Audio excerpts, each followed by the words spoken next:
primero que debes de hacer es, por medio de tu navegador web, ingresar a la plataforma del Centro Politécnico del Norte, escribiendo virtual.cpn.hn.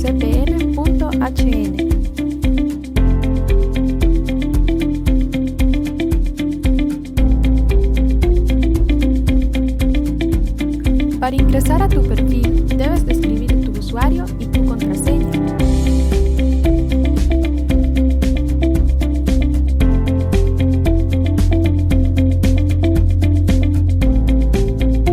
Una vez hayas ingresado a tu perfil, buscas la clase en la cual debes de hacer tu examen. Al ingresar a la clase, debes de buscar el ítem que diga ejercicios. Allí encontrarás tus exámenes correspondientes. Como puedes ver, hay una prueba la cual ya fue realizada.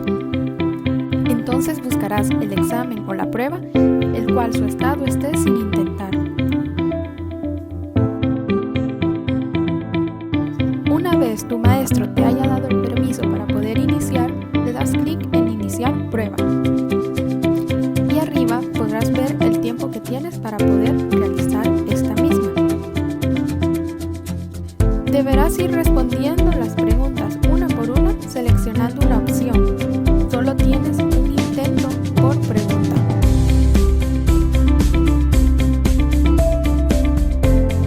Tu maestro normalmente te dirá cuántas preguntas trae cada examen. Y una vez las hayas respondido todas, podrás ver el resultado de tu prueba.